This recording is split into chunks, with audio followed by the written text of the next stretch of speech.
Well, sooner than later, he said, the member of parliament there for North Ton Okujeto Ablakwa. Well, we're going to be talking about fuel price hikes, and that was just a teaser that we brought you on the Sarah Adwoa Safo situation. We're going to get into it for certain as we talk the big stories for today. The E-Levy is on the table, the town halls that have been organized, and what we're spending in terms of the state on that, and whether we need all of that, and the Sarah Adwoa Safo bit. But joining us for the conversation, Andrew Ejapa-Mercer. He is a member of parliament for 2nd D, and he is Deputy Energy Minister. He joins us via Zoom. If you can hear me, Andrew, a very good morning to you. Good morning, Akapu. How are you doing? I am very well. I'm very well. Thank you so much for joining the conversation. And if you don't mind, we could do a first name basis, on the show. Right. So you can just call me Ben. Right. We also have Murtala Mohammed, Member of Parliament for Tamale Central. Murtala, thank you for joining. Thank you. My pleasure. I know you have a lot to say. Hold it for now. Let me start with you, Andrew. So just to chip in, fuel prices seem to be inching up. I think the last time you came, we spoke about some of those issues. And even before 2024 comes and your party, the MPP, has the opportunity to break the 8, it appears fuel prices are in a comfortable lead because they've already broken the 8. How do you react to the current fuel prices and the transport fare increments? Well, let me say good morning to your cherished viewers. And surprisingly, I got an invitation that I should join via Zoom because I was available to attend upon your studio. It's always exciting to be there physically to deal with the issues. Then, of course, it gives you more interaction, as opposed to engaging virtually. But having said that, we were told that you were busy with work in your constituency, 2nd D. Well, I was out of town yesterday, but I got back late yesterday evening. And so when the communication came, it said that I should join via Zoom. So as you can see, I'm sitting in the office. Right. I just drove from the house to get to the office. So that when I finish... Believe you me, Andrew, we would have loved to have you it's fine. in the studio. It's fine. But I guess it's just a miscommunication, but not from our end, because we would have wanted you here physically. No, not a problem at all. Not a problem at all. Right. That said, I mean, it's worrying, but by all accounts, that fuel prices are going up. And it's interesting that you link it to the NDPP's desire to break the 8-year cycle because fuel prices are inching close to the 8 CD mark. Some have gone above the 8 CD mark. What I purchased is 8.16 now. Well, if you patronize some filling stations, then that would be expected. But there are also other filling stations. Bear in mind that there's a margin, within which the retailers then play within. And so, depending on the appetite, people want to take a haircut from their margin. Others want to apply the full window that the NPA, based on the pricing formula, then applies. But obviously, it is not a Ghana problem alone. I'm sure if you follow the news across the world, indeed, I was in Abuja yesterday.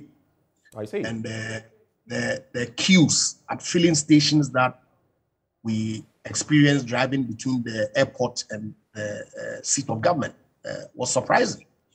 I have relations in America and the UK who indicate to me that prices of fuel at the pumps, in those countries are going up. If you monitor online, you would see quite clearly that arising out of the problem primarily between Russia's manifest intent, if you like, to attack Ukraine. Fuel prices have seen an upward trend.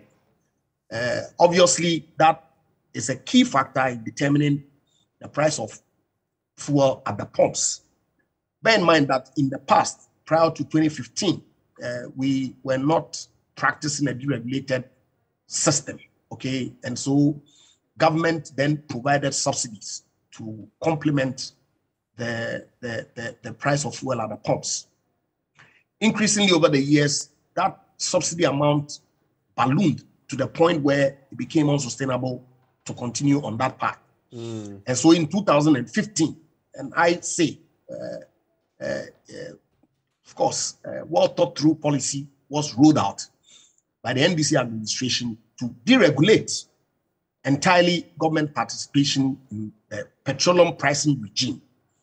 Obviously, you couldn't leave it to market players alone to determine the price. And so there was some control, if you like, or a formula that was put in place by the NPA to ensure that the prices of fuel then is put within a certain parameter, just so that the private players don't set prices arbitrarily. And that's the regime that we'll be working with over the past couple of years.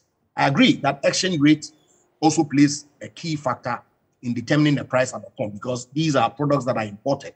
Right. And the BDCs then demand or require dollars to then support the importation program. And as of yesterday, we were looking at 6.75 cedis to the dollar. Of course, that is also posing problems for us. Yes, I agree. And if you look at the factors that is influencing the exchange rate depreciation, that has caught government attention, and His Excellency the President has spoken to it, that the Bank of Ghana government as a whole is putting in measures to ensure that there's some relative control, okay, with respect to how the prices behave. But I need to come in at this point, especially as you talk about control. And that is the tricky spot for many people. I mean, you spoke about the world issue. Yes, Germany, for example, has cancelled or suspended the Nord Stream 2 arrangement when it comes to Russia and all of that. These developments, I mean, we cannot even say that currently we're feeling the shocks here. But let's take that global perspective. I think it has to do with the percentage increments, right? Because, yes, fuel prices may be increasing, or petroleum products across the world, but by what measure? That's what we ought to be looking at. In Ghana, what is the weight? I have a friend in Sierra Leone who tells me, who has lived there for the last maybe 4, 5, 6 years. He says in the last 4 years in Sierra Leone, the increments have been about once a year, and they've been very, very low. In fact, through the COVID period, fuel prices have inched up only minimally. Here in Ghana, even within this year, let me not even go back to 2021 or 2020, even within this year, 2022, it's gone up many times. And now we're being told that even after a 15% increment in transport fares, the drivers' unions are telling us that another 5% is likely on the back of expected fuel price increments further. So, I mean, it's a tricky spot, isn't it? The dynamics are very different. Here, the increments have been, way beyond what we see elsewhere. Ben, I agree. But of course, unless, of course, you are communicating that the pricing regime in Sierra Leone is the same as Ghana. Okay? Otherwise, then you're really mixing apples with oranges. I don't think so. If non-oil producing companies or countries are able to regulate their system in a certain way, and we are producing this and we can't... But of course, at the time that this policy was thought of and rolled out, we're an oil producing country. But we're not refining any of our products here in Ghana, okay? In any event, even if you were refining, it cannot be the case that the suggestion will be put out there that because we are producing crude, we should subsidize the crude price that is prevailing on the market globally, right? Okay? The refiners will still buy it at the rate that is being sold. Bear in mind that the oil that we produce, we as a nation only have a certain take. The IOCs, okay, who have invested their money to do the exploration and production, also have a take. Indeed, Ghana's take is not even up to 20%. Okay, and so let's put the issues in their proper perspective, okay, and to then come to a consensus as to whether indeed the philosophy that informed the policy in 2015, which to my mind was a good policy, because all the subsidies that were being applied on the petroleum prices right from even before President Kufuor's era was cost to the state that we needed to, in most instances, borrow to fund. Because you and I know that our tax, collections meet only 3 line items in our budget expenditures. Yeah, we've been over that time and again. Right. Apart from non-tax revenue and grants, is subject to some debt financing that we needed to undertake. So Andrew, I'm saying that yes, over the period, prices have gone up. Right. And if you permit me, I have a document here, and I know that Murtala, my good friend, who so briefly with that document, let's take a quick look at it. Okay, if you look at the cumulative changes in the FOB price, okay, from 2009, okay, through to today, you will see that the FOB price went up, petrol 87% between 2009 and 2012. It went up 91%, 91.9 between 2003 and 2016, 2013 and 2016. It went up by 20.1% between 2017 and 2020. And then it's gone up between 2021 and 2022 by 50.8%. Okay, if you look at the average prices at the pumps for the period, and if you permit me, I can read all of it. Okay, the percentage increases and the actual. I don't think we can go through that. So you can pass this So I know that we politicians want to play politics with petrol price, but I'm suggesting that to the extent that prior to 2015, government subsidies played a key role in determining the prices. That case could be made as to whether government intervention was necessary or not. Okay, I'll be coming back into the studio. I mean, we've dilated a lot on this, but I just want to find out on the back of that last statement. Just give me a yes or no answer. So you do agree then that you played politics with, fuel prices in the past, and now it's coming back to haunt you?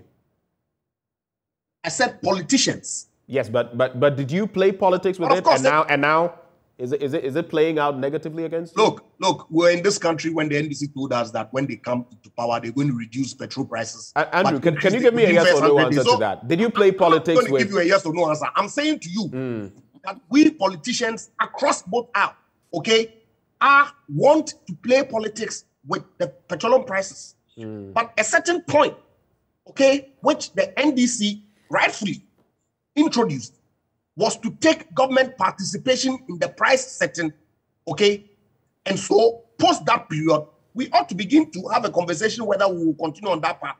All right, thank you, Andrew. Right, have a conversation on it. Okay, Murtala, your quick take on these dynamics right before we get into the other matters of concern. Good morning. Good morning to my friend out there. I think that condom matters so much in politics.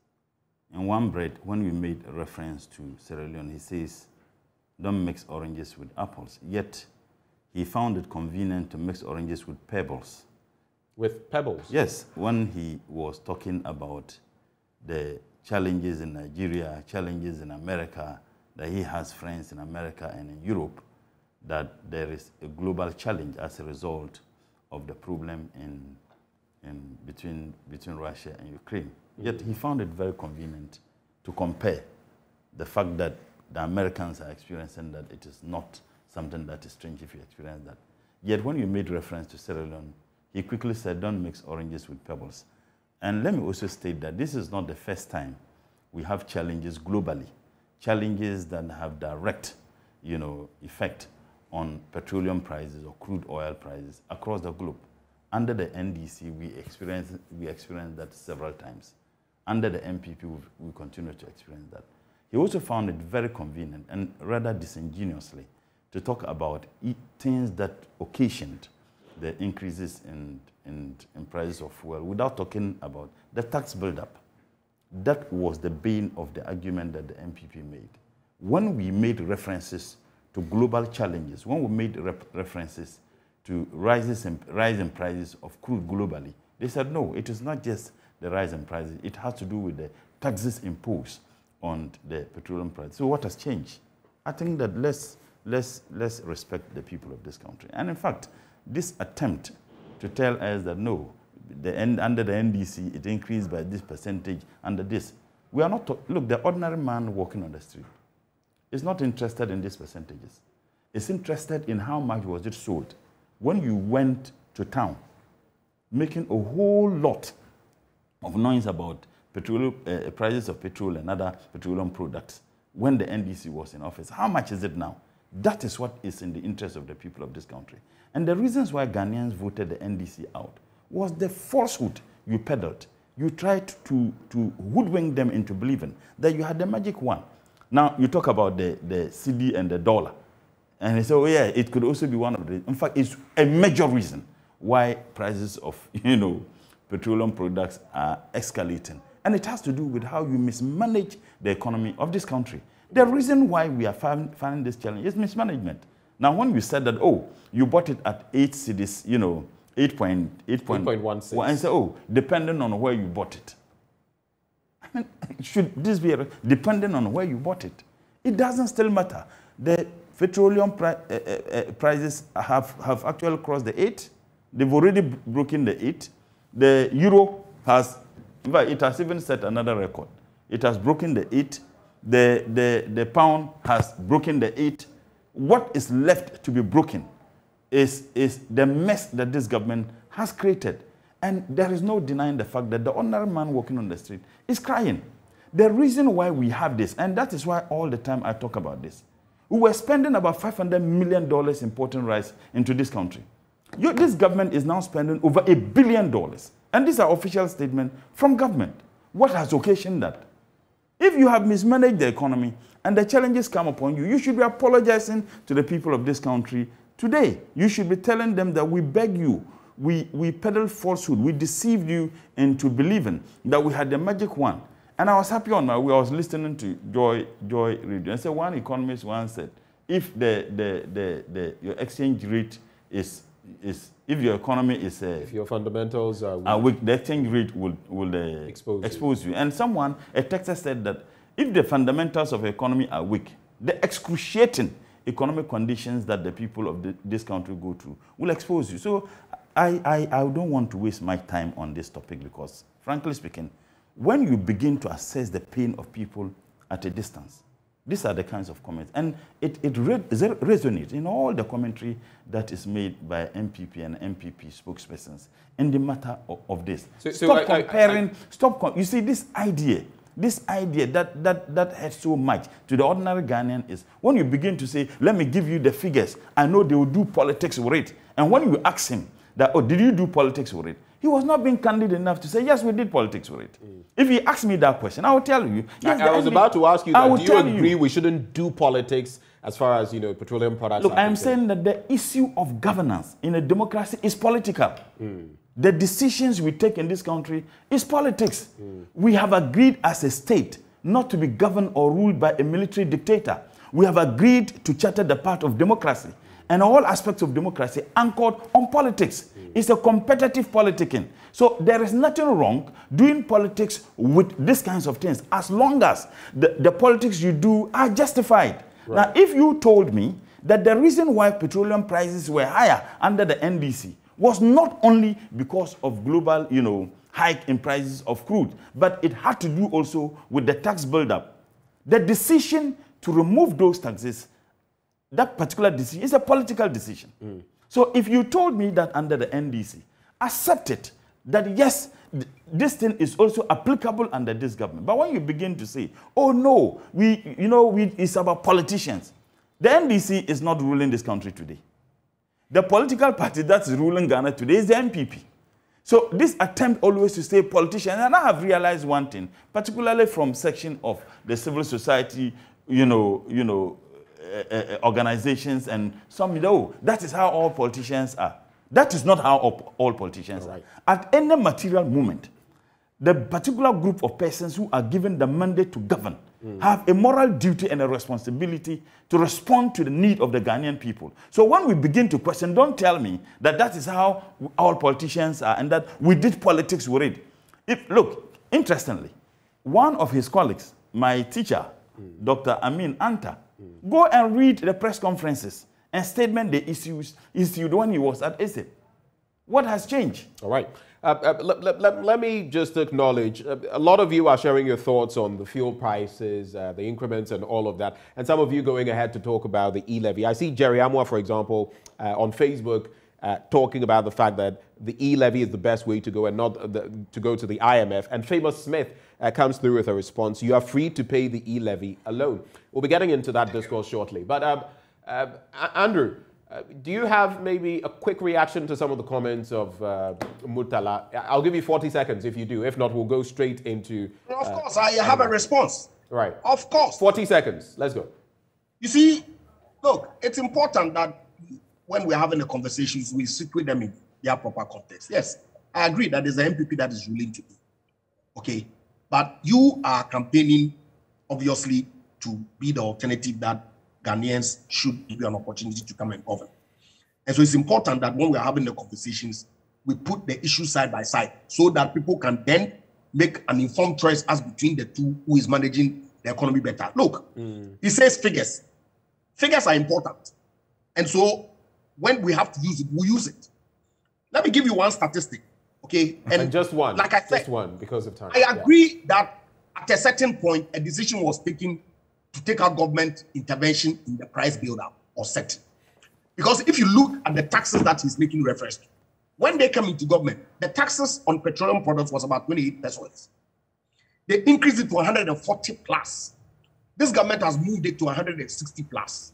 So really, if you look at the issues, then you see what I mean? When prices at the pumps globally went up by 123% between 2009 and December 2012. Prices at the pump in Ghana under their watch increased by 83%. Between 2013 and 2016, prices of crude averagely decreased by 50%. Increased the petrol at the pump by 92% over that period. It went up between 2017 December and December 2020 by 27%. The increases at the pump was 20%.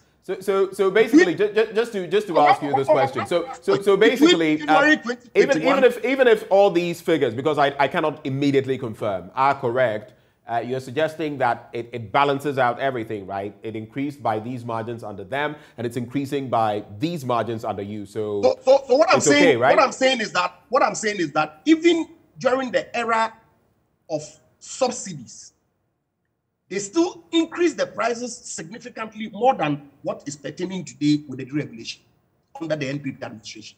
And so your guess is as good as mine if they were still around. In any event, talk of political campaign, as if they think we've forgotten that they were in opposition before. You remember the kinds of things that they said when they were in opposition in 2008, 2009. And even the kinds of things that they are saying today. Please. All right. Thank you, Andrew. I don't think if we keep up this back and forth, we'll not move on to because the other issues. He started and then just 40 seconds. He wondered if we were around, what would have been the prices and the state. At least the difference is that if we were around, President Mahama wouldn't be spending 5 million Ghana cedis in 10 days travels. You're referring to the president's latest travel. President Mahama wouldn't have done that. The reason why this has become a major issue is because we are not able to balance our books. It is because we cannot continuously assisting and subsidizing the prices of fuel for the good of the people of this country. And the reason is simple. There is so much thievery going on in this government, in this country under this government. You have a government who is telling us to tighten our belt, yet they don't even have belt hooks. How can you tell me that let's all sacrifice when you are demanding that we increase the number of people who work within your office? How can you tell me that we should all sacrifice when Canada, Japan has indicated that the taxpayers' money was used to charter a private jet to take Adwoa Safo just to come and vote? Why would you be telling me that we should all sacrifice when the chief of staff took 120,000 Ghana cedis just to pay into Adwoa Safo's accounts? Oh, so you've also heard of those allegations, and you subscribe to them? I saw the videos. Why? It is the responsibility of the government or the chief of staff to say what Ken said is not true. But as long as there is some silence with regards to this serious statement made, your guess is as good as mine. But can you confirm that that payment was actually made? Well, the person who made the payment said, I made the payment. The person who made the payment said, I made the payment. If they think that Canada, Japan is not telling us the truth, they should come out and say that it's not true. They should tell us from which source. Charter a private jet just for the purposes of Adwoa Safo coming to vote. They should be telling us. So when you come and people are raising, say, oh, the NDC, you are insulting the people of this country. They are going through a lot of, oh no, honestly, I mean, they are going through a lot of pain. The transport unions are increasing their fares by 15%. And that some of their members are saying that they should increase it by 30%. You and I may have the luxury to drive our own cars, but the ordinary man walking on the street in Sekendi and in Tamale Central will get angry listening to you. Right. You should be apologizing and pleading to the people of this country. Ben Soa on Facebook. Hold it for me, Andrew. Ben Soa on Facebook says, shrink the size of your government. That's all. That is the way to go. Shrink the size of your government. Let's quickly get into, since we've started talking about Sarah Adwoa Safo, Member of Parliament for Dome Kwabenya, let's bring in that issue. Have you heard about this 120,000 Ghana cedi payment into her account and all of that? How do you feel about that development, Andrew? Well, if I make any statement that requires an apology, I'm humble enough to make an apology. And do that now. Retract. But I haven't made any statement that requires an apology. In any event, you see, you guys throw figures out there as if to say people don't have the wherewithal to check or to validate. Okay, and I would have wished personally. Just to clarify, when you say you guys, whom are you referring to? I'm talking to the NDC. Which figure have I thrown out on this program? And it's important, okay, that when we're making public conversations, we are factual. Now, I'm not aware whether indeed the amount of money that, and I've seen the tape that Kennedy Japan is alleged to have, well, not even an allegation, because I saw Republic Press newspaper this morning captures it at 120,000. Well, I've seen it. I listened to some clip on Asasi Radio, I believe, yesterday evening, and I'm not in a position to confirm whether indeed his assertion is true or not. But assuming that it was even true, do we know the circumstances under which that fund was made available to her? We all have been told, and I don't have any cause to doubt, that she has some medical condition. Okay, and so can it not be the case that if that figure was made available to her, it was to assist with her medical expenses? I don't know. So those details ought to be provided.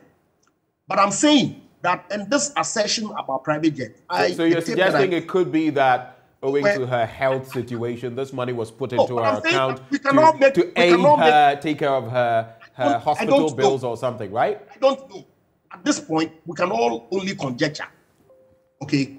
He is suggesting that this money was taxpayers' money that was given to her, okay, to aid her coming to Ghana. But that is the suggestion from your own camp. It is not his suggestion. It is what your own member of parliament has said. Did you listen to him? Yes. Yes. Now I want to know from you. And if you listen to him, is that what he said? That was a suggestion, wasn't it? What suggestion?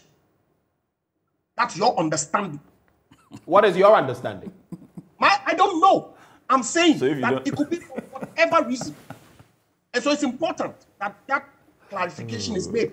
I don't have a problem people calling for a clarification of whether indeed it was even true that this money was given to her and for what purpose to be made public. I don't have any problems at all. Okay? But you cannot then extrapolate and suggest that this was given to her. I've seen people suggesting that she was bribed to come to Ghana. Adwoa Safo came in December. We all saw her. She was my mate in law school, so I know her very well. She appeared. She appeared once for a crucial, vote, and that was it. We didn't see her again. But of course, the nature of the parliament that we have today, okay, requires that if one member is out of the jurisdiction, steps are taken to bring the person back in.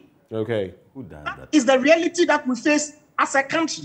Okay, so just to make the point, opposition, as far as you are concerned, in order not to drag those too You much, have an opposition that takes the view right, that government failing, not Ghanaians suffering, not Ghanaians benefiting from their government, will inure to their political advantage. Seriously. So whatever it is that it takes to disrupt the business of government, they will do. How is the opposition doing that? They are not. Andrew, let me just make this point. How is the opposition doing that, especially when they are not, urging or egging on Sarah Adwoa Safo to do what she's doing? You have already said that she has health issues she's dealing with. How can they be pushing that agenda? I'm not talking relative to Adwoa Safo. I'm talking of their posture in Parliament. All right. Unless, of course, you just came back into town and you are not aware of their posturing in Parliament. But you are very much aware of their posturing. Their posturing is to frustrate government business because of the nature of the parliamentary arrangement. Wow. Right. Well, it would boil down to the same politics we played in the Fourth Republic. But a quick one. A quick one. To enable them to participate in the decision making. Right, Andrew. A quick one. Yeah, sure. These moves and how the rampant, the scathing attacks on Sarah Adwoa Safo from the Member of Parliament from Asin Central and others within your caucus.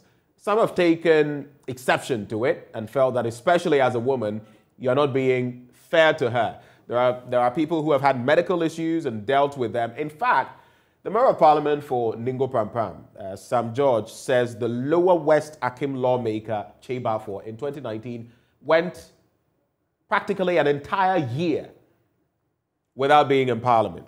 We have examples of the current Greater Accra Regional Minister and Member of Parliament for Adwoa Central.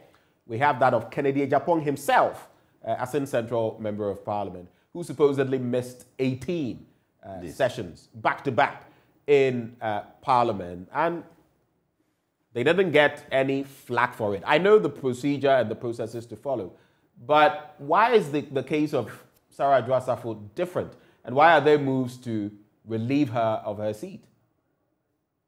Well, you see, I indicated a short while ago that I have a very personal relationship with that man. I can even, for want of being contradictory, suggest that I know her longer than almost all members of Parliament, apart from those who have a familiar relationship. That's not true.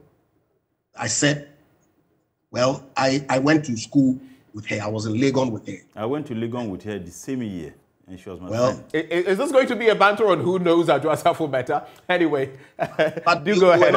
You were not in our law class, and so that I didn't need to be in the law class. Please let him move on this point. And go ahead. I'm careful, just because of the relationship that I have with her in public commentary about her situation. Because last year, I was privy to public information that I'm sure all of us were, that she had been granted some extended medical leave. And she sought permission appropriately from Parliament. And so if you look on our vote and proceedings, you see her as being marked as absent with permission.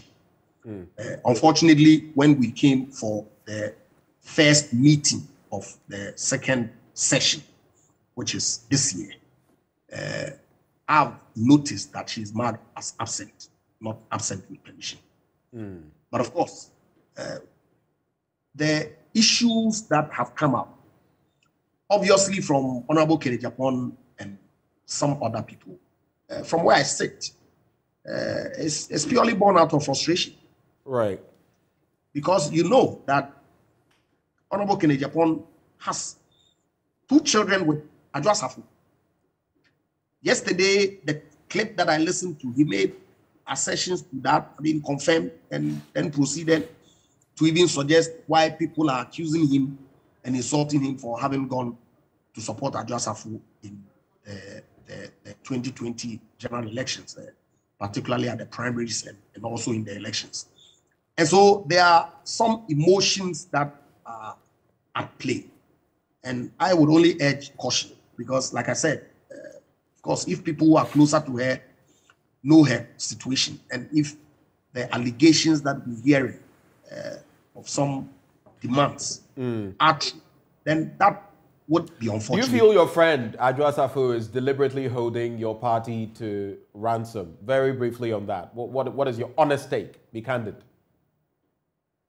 Well, I think that if it is deliberate on her part, then it will be unfortunate. So you don't think it's deliberate? I don't know. Because like I said, I haven't spoken to her for the entirety of the period that, of course, when she came for the prior to, I mean, the meetings before Christmas break, I spoke to her, okay, briefly. But post that, I haven't had any encounter or engagement with her at all. So I'm not in a position to confirm whether she is well. Finally, for now, for those party people, Kennedy Japan included, and others who have gone hard after her, even talking about the fact that she's dancing on TikTok, and I hear her account is back up on TikTok, and not coming to focus on parliamentary affairs. Do you feel your party has been fair to her? Well, of course. I mean, if people have, there are levels of information that people have.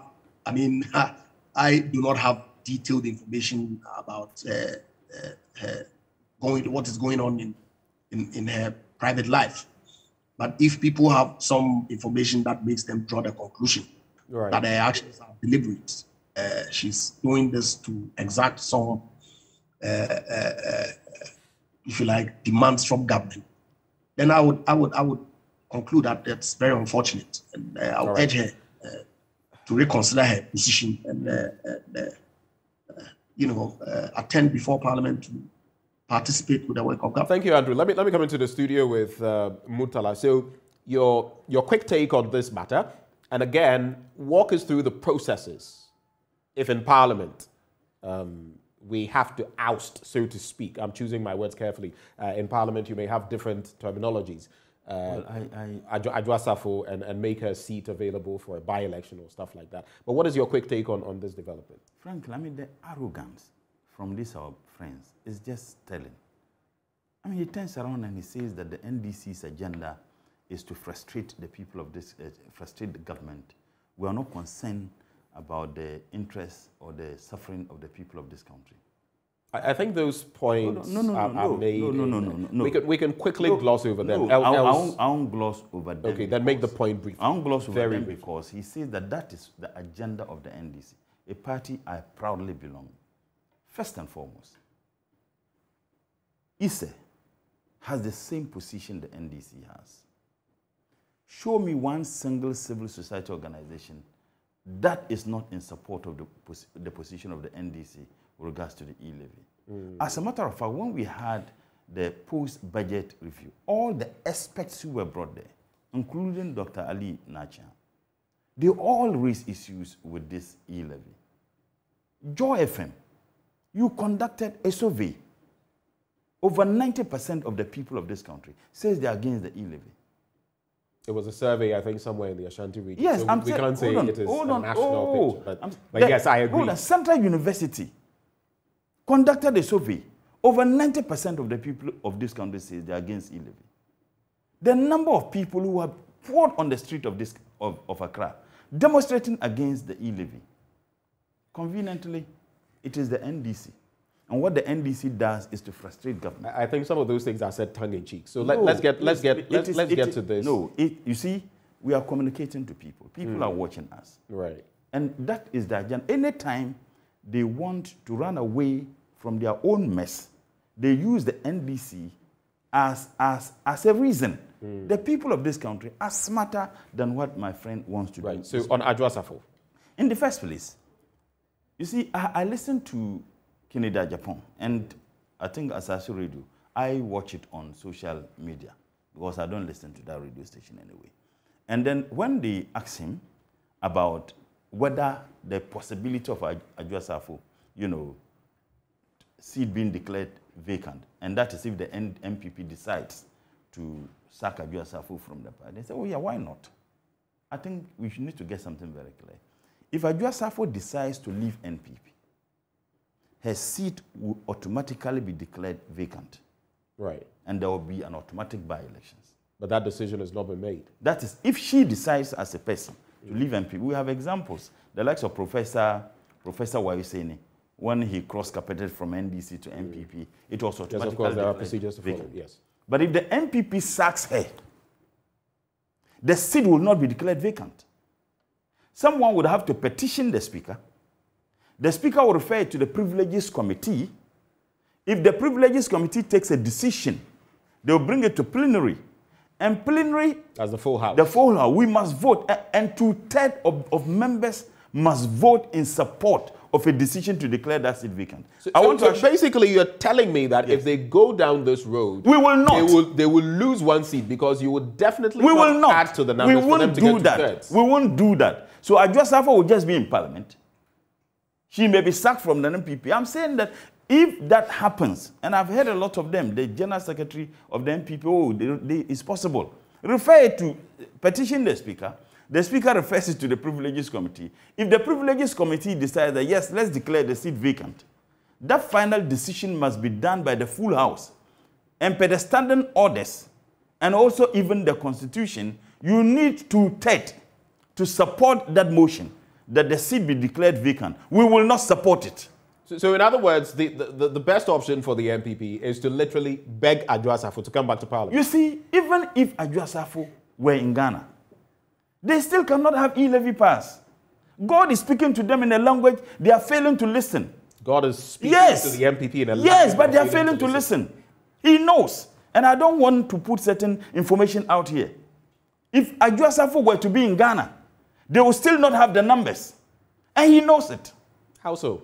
He knows. How so? Explain. God is speaking to them in a language they don't understand. Look, the MPP has 137.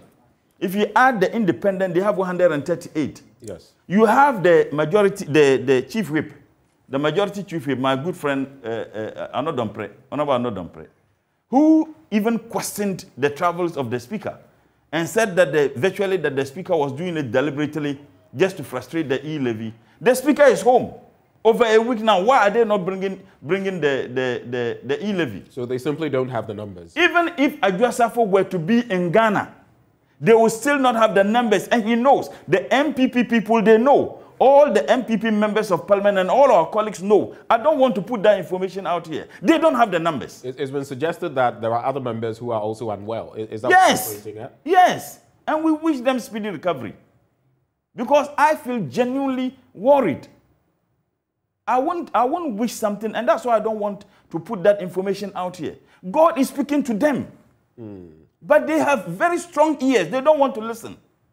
Look, this argument of whatever we do is E-Levy, this tells you how incompetent this government is. So it means that from the beginning of the year, every plan of this government was anchored on E-Levy. What smart politicians and governments do, that they would have taken into consideration the numbers we have in Parliament. And they wouldn't have put all their eggs in one basket.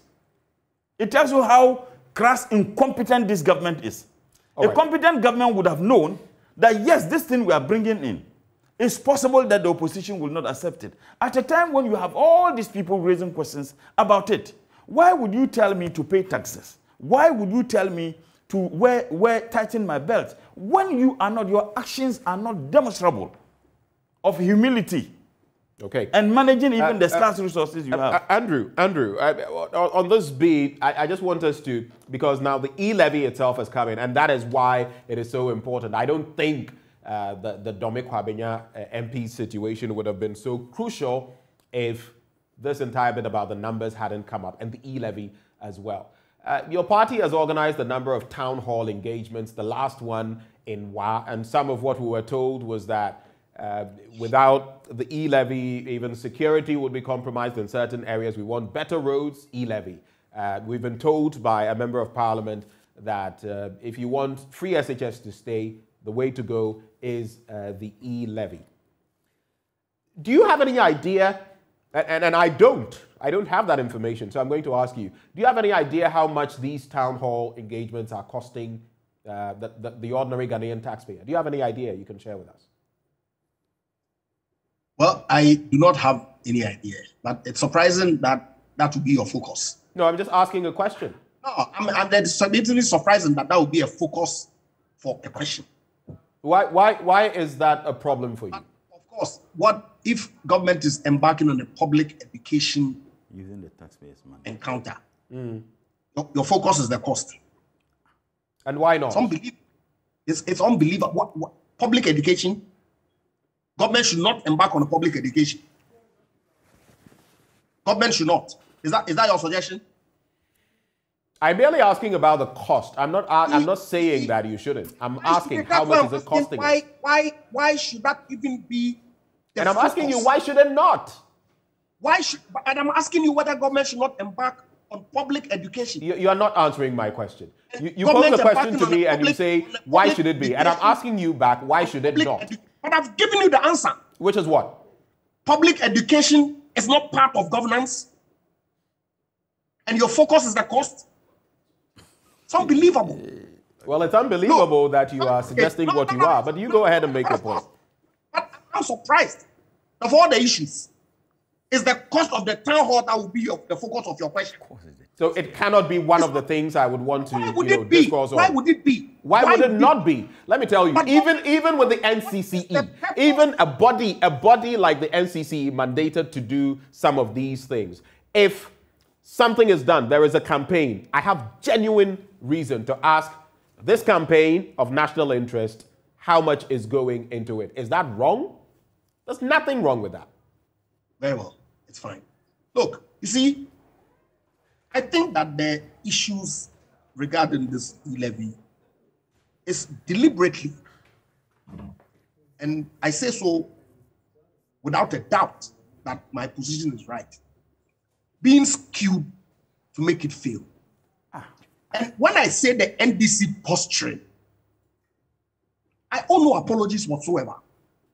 Because the good people of this country have seen them. How can a political party that participated and approved the budget, that participated and approved the appropriations bill, that authorized government to go and expend, the expenditure includes the revenue from the E-Levy that you have approved. And you turn around and say that I will not approve the enabling legislation. Can you even begin to imagine? What logic is this? But of course, you see, the talk about E-Levy is going to solve everything. Is it even factual? Is it borne out by the documents that have been presented to Parliament? Is it borne out by the budget statement that was approved? Because the revenue from E-Levy is less than 10%. But why is it important? But just to chip in, to be fair, Andrew, we've been told that, look, we have a projection of 100.5 billion. It's merely a projection. When you look at, public sector wages we have to pay, when you look at debt servicing and all of that, and you look at what we're getting, it's technically not, written in stone or etched in stone that we're going to get those sums of money. So in reality, what we have in the kitty, and we've heard the finance minister say that, I agree with, those embarking on industrial actions like UTAG and the rest, genuine reasons. But another reality is we don't have money in the coffers. He said it. I didn't say it. So, I mean. What has that got to do with what I was saying? It has everything to do with it. When you say that E-Levy is only a fraction, and I agree, it's just 6-point-something% of the 100.5 billion. But the reality is it has become crucial for you.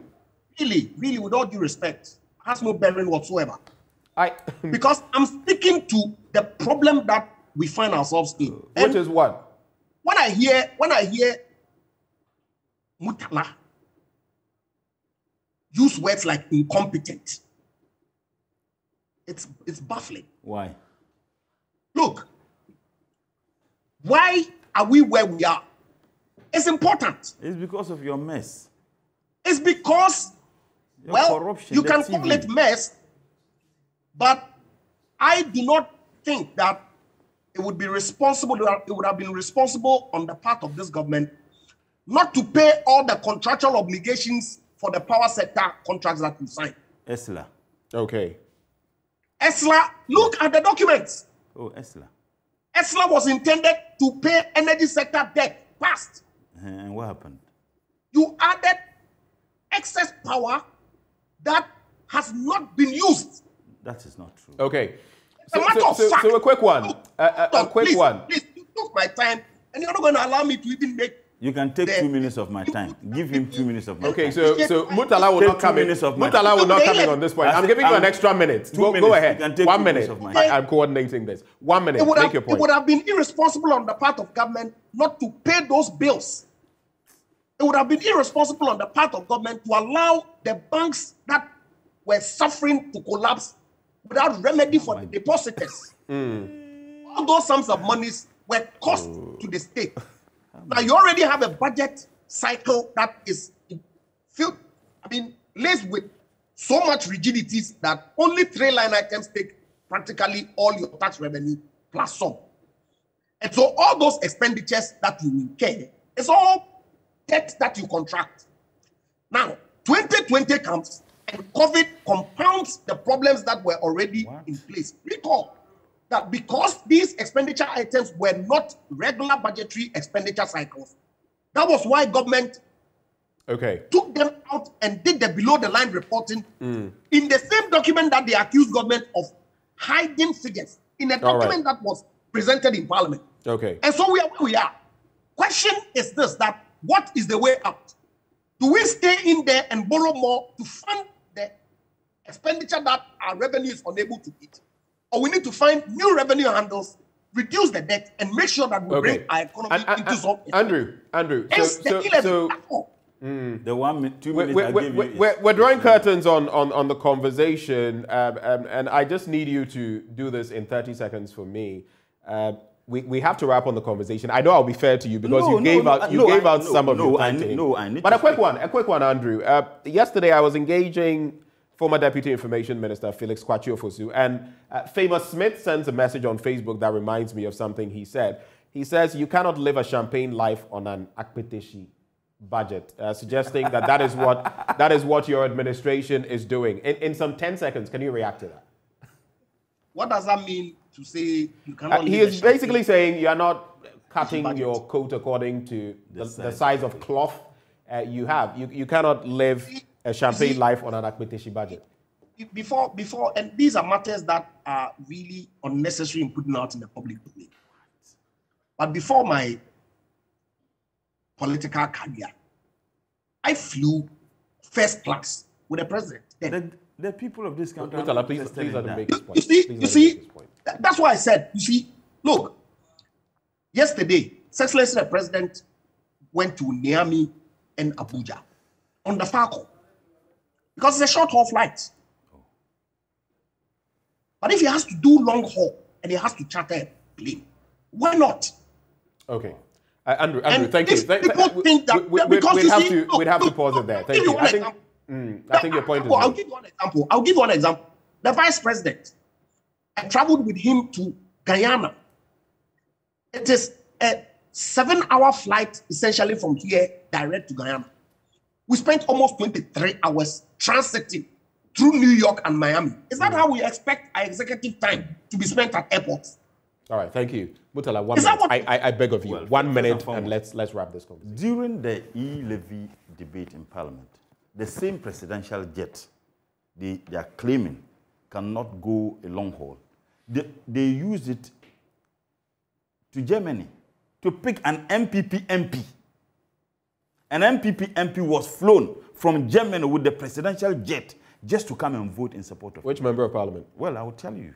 And again, so tell me. No. I mean, you can't just put it out there without... I'm saying an MPP MP. I mean, I'm not under any compulsion, but I can tell you, you can easily find the itinerary. At that time, the presidential jet flew to Germany to do what? But the point I'm making is that, listen, when you ask him of the cost, I was shocked he's saying that what relevance has that got to do with what? Just make your point. No, I'm saying that the moment a bill is brought to Parliament and Mr. Speaker receives it, refers it to the appropriate committee, it becomes a document of parliament. No amount of town hall meetings can change anything in the bill except what members of parliament want. So that cost of traveling from one city to another is causing financial loss to the state. Okay. Because that bill ceases to be a document of the executive. It ceases. Now tell me, what benefit is it? In any case, didn't you think that you needed to do the consultation before you do this? When they traveled to Koforidua, they went with 32 Land Cruisers. The Land Cruisers, the engines were on for 4 hours. All right. They did say, but let me just, I beg you, let me conclude on one point he made that I think is very, very relevant. You see, when you begin telling the people of this country that the reason why we are doing ABCD and COVID has been the justification, I challenge everybody to read the 2022 budget. 32 million Ghana cedis. I'm coming. 32 million Ghana cedis of COVID money was used to drink tea. And in fact, this Minister of Finance, I beg you, this Minister of Finance is telling us that he wants to use 54 million Ghana cedis of COVID funds to set up a new bank. This Minister of Finance. Thank you, gentlemen. Andre Japa Mercer is Deputy Energy Minister and Member of Parliament for 2nd D. Murtala Mohammed is Member of Parliament, Tamale Central. And in conversations like this, they never want to end, but we have to cap it off somewhere. We'll be right back with more on the AM show. Stay.